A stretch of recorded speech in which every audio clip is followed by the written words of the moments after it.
ಹೆಸರು ರಾಜಶೇಖರ್ ಅಂತ. ನಾನು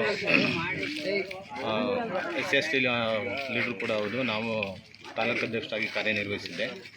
ಹಾಗಾಗಿ ಇಲ್ಲಿ ನಮ್ಮ ಗ್ರಾಮದ ಸಮಸ್ಯೆ ಏನಂದರೆ, ಇಲ್ಲಿ ಹಲವಾರು ವರ್ಷಗಳಿಂದ ನಾವು ತುಂಬ ಅಹವಾಲು ಕೊಟ್ಟಿದ್ದೀವಿ. ಸರ್ಕಾರದಿಂದ ಹಿಡಿದು DC ಅವರಿಂದ ಹಿಡಿದು ಎಲ್ಲ ದೊಡ್ಡ ಹಂತದ ಅಧಿಕಾರಿಗಳಿಗೂ ಕೂಡ ನಾವು ಅಹವಾಲು ಕೊಟ್ಟರೂ ಕೂಡ ಈ ನಮ್ಮ ಗ್ರಾಮದ ಪರಿಸ್ಥಿತಿನ ಯಾರು ಕೂಡ ಬಂದು ನೋಡಿಲ್ಲ ಸರ್. ಇಲ್ಲಿ ತಪ್ಪು ಯಾರು ಮಾಡಿದಾರೋ, ತಪ್ಪು ಅಧಿಕಾರಿಗಳು ಮಾಡಿದಾರೋ ಅಧಿಕಾರಿಗಳು ತಪ್ಪು ಮಾಡಿರ್ಬೋದು, ಇಲ್ಲಿ ಗಣಿಗಾರಿಕರು ಅವರು ತಪ್ಪನ್ನ ಅವ್ರ ದಿಕ್ಕು ತಪ್ಪಿಸಿದಾರೋ ಅದನ್ನು ಪರಿಶೀಲನೆ ಮಾಡಿ ಅಧಿಕಾರಿಗಳನ್ನ ನಾವು ಹಲವು ಬಾರಿ ಕರೆದಿದ್ದೀವಿ. DC ಅವ್ರನ್ನ ಬಂದು ನಮ್ಮ ಸ್ಥಳ ಪರಿಶೀಲನೆ ಮಾಡಿ, ಈ ಸ್ಥಳ ನಾವೇನಾದ್ರು ಸುಳ್ಳು ಹೇಳ್ತಿದ್ದೀವೋ ಇಲ್ಲ ನಾವೇನು ಯಾವುದೋ ಉದ್ದೇಶ ಇಟ್ಕೊಂಡು ಬರ್ತಾಯಿದ್ದೀವೋ ಬಂದು ನೋಡಿ, ಇಲ್ಲಿ ನಮ್ಮ ಪರಿಸ್ಥಿತಿಗಳನ್ನ ನೋಡಿ ನಮ್ಮನ್ನು ಒಂದ್ಸರಿ ಯಾವ ರೀತಿ ಇದೆ, ವಾಸ್ತು ಸ್ಥಿತಿ ಹೆಂಗಿದೆ ಅಂತ ನೋಡಿ ಅಂತ ಬೇಕಾದಷ್ಟು ಬಾರಿ ಕರೆದಿದ್ದೀವಿ.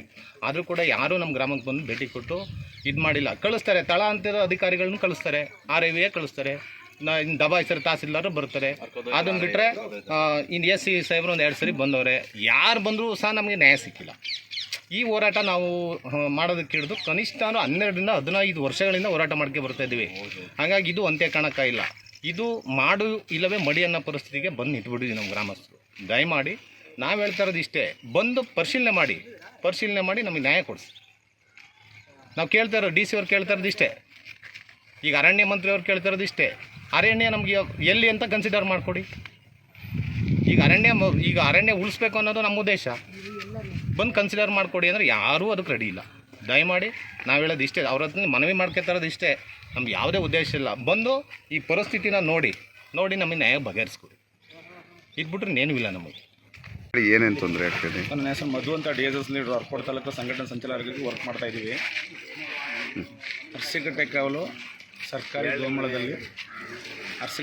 ಸರ್ಕಾರಿ ಗೋಮಾಳ, ಆ ಸರ್ಕಾರಿ ಗೋಮಾಳದಲ್ಲಿ ಅನಾಧಿಕೃತವಾಗಿ ಕ್ರಷರ್ಗಳನ್ನು ಮಾಡ್ತಾಯಿದ್ರು. ಓಕೆ. ಮಾಡ್ತಿರ್ಬೇಕಾದ್ರೆ ಇದಕ್ಕೆ ಸಂಬಂಧಪಟ್ಟಂತೆ ದಾಖಲಾತಿಗಳನ್ನು ತಗೊಂಡು RTOನಲ್ಲಿ ದಾಖಲಾತಿ ತಗೊಂಡು ಪರಿಶೀಲಿಸಿದಾಗ ಎಲ್ಲೋ ಒಂದು ಕಡೆ ಅಕ್ರಮ ನಡೆದಿದೆ ಅಂತ ಹೇಳ್ಬಿಟ್ಟು ನಮಗೆ ಗೊತ್ತಾದಾಗ ನಾವು ಹೈಕೋರ್ಟಿಗೆ ಅಪೀಲ್ ಮಾಡಿದ್ದು ಸತ್ಯ. 4 ಗ್ರಾಮದವರು ಸಹಿತ ಸಾರ್ವಜನಿಕವಾಗಿ ನಾವು ಫಂಡನ್ನು ಕಲೆಕ್ಟ್ ಮಾಡ್ಕೊಂಡು ನಾವು ಹೈಕೋರ್ಟ್ಗೆ ಹಾಕಿದಾಗ ಸತ್ಯತೆ ಬಗ್ಗೆ ಪರಿಶೀಲನೆ ಮಾಡಿದಾಗ ಹೈಕೋರ್ಟು ಒಂದು ನಿರ್ದೇಶನ ಕೊಡ್ತು.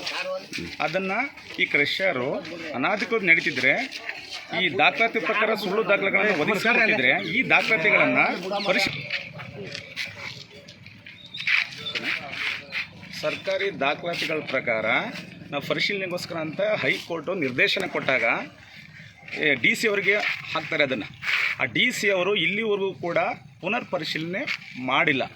ಹಾಗಾಗ್ಬಿಟ್ಟು ನಮಗೆ ಅನಾಧಿಕೃತವಾಗಿ ಗಣಿಗಾರಿಕೆ ನಡೀತಿದ್ರು ಸಹಿತ ಅದನ್ನು ಪರಿಶೀಲಿಸೋಕೆ DC ಆಗಲಿ ತಹಶೀಲ್ದಾರ್ ಯಾರು ಕೂಡ ಬಂದಿಲ್ಲ. ಹಾಗೆ ಕೂಡ ರೈತರನ್ನ ಇಲ್ಲಿಗೆ ಯಾವುದೇ ರೀತಿಯ ಸರಿಯಾದ ರೀತಿಯಲ್ಲಿ ಯಾವ ಪರಿಶೀಲನೆ ಆಗಿಲ್ಲ. ಹಾಗೂ ಕೂಡ ಹಲವಾರು ರೀತಿಯಲ್ಲಿ ನಾವು ಇಲ್ಲಿ ಇದೇ ಅರಸಿಕಟ್ಟೆ ಕಾವಲು ಸರ್ಕಾರಿ ಗೋಮಾಳ ಜಾಗದಲ್ಲಿ ಹಲವಾರು ನಾವು 53 ಇಯರು ಹೆಚ್ಚು ಕಮ್ಮಿ 15-20 ಜನ ನಾವು ಅನಾಧಿಕೃತವಾಗಿ ಉಳುಮೆ ಮಾಡ್ತಾಯಿದ್ದೀವಿ. ನಮ್ಮನ್ನು ಸಹಿತ ಸರಿಯಾದ ರೀತಿಯಲ್ಲಿ ಕ್ರಮ ತೆಗೆದುಕೊಂಡಿಲ್ಲ, ಬರೀ ಬಲ್ಲವರಿಗೆ ಮಾಡ್ತಾಯಿದ್ದಾರೆ. ಹಾಗಾಗ್ಬಿಟ್ಟು ನಮಗೆ ಆರಾಧ ದೈವ ಅಂದರೆ ನಮ್ಮ ಮೀಡಿಯಾದವರು. ಹಾಗಾಗ್ಬಿಟ್ಟು ನಮ್ಮ ಅನಾಧಿಕೃತ ಉಳುಮೆದಾರರು ಕೂಡ 53 ಕೂಡ ಹಾಗೂ ಕೂಡ ನಮ್ಮ ಗ್ರಾಮದವರು ಕೂಡ ನಮಗೆ ಅಲ್ಲಿ ಕ್ರಷರ್ನ ಅದು ಕಾನೂನಿಗಿಂತ ಯಾರು ದೊಡ್ಡವರಲ್ಲ. ಈಗ ಹೈಕೋರ್ಟ್ಗೆ ಹೋಗಿದ್ದೀವಿ, ಅದನ್ನು ಪರಿಶೀಲನೆ ಮಾಡಿಸೋಕು ಅಂತ ಹೇಳಿದ್ದಾರೆ. ಪರಿಶೀಲನೆ ಮಾಡಿ ತಪ್ಪಿಸಿದ್ರ ವಿರುದ್ಧ ಕಾನೂನು ಕ್ರಮ ತಗೊಳ್ಳಿ, ಇಲ್ಲ ಅಂತ ನಾವು ಹೇಳಲ್ಲ. ಹಾಗಾಗ್ಬಿಟ್ಟು ನಾವು ಕಾನೂನಿಗಿಂತ ಯಾರು ದೊಡ್ಡವರಲ್ಲ, ಕಾನೂನು ನಾವು ಗೌರವ ಕೊಡ್ತೀವಿ. ಆ ಕೂಡ ಮಾಧ್ಯಮದರ ಮಿತ್ರರು ಕೂಡ ನಾವು ಗೌರವ ಕೊಡ್ತೀವಿ ಸರ್. ದಯವಿಟ್ಟು ನಮಗೆ ಸರ್ ಇದು ನ್ಯಾಯ ಒದಗಿಸ್ಕೊಡಿ ಸರ್. ನಮ್ಮ ಗೋಮಾಳ ಉಳಿಸ್ಕೊಟ್ಟು ಈ ಗಣಿಗಾರಿಕೆ ನಿಲ್ಲ ಅಂತ ವ್ಯವಸ್ಥಿತ ಮಾಧ್ಯಮದವ್ರು ಮಾಡಿಕೊಡಿ ಸರ್, ಕಾನೂನು ರೀತಿಯಲ್ಲಿ ಅಷ್ಟೇ ಸರ್. ತಮ್ಮ ಹೆಸರು? ಮಧು, DSS ಲೀಡ್ರು, ಅರ್ಕೋಟ್ ತಾಲೂಕು.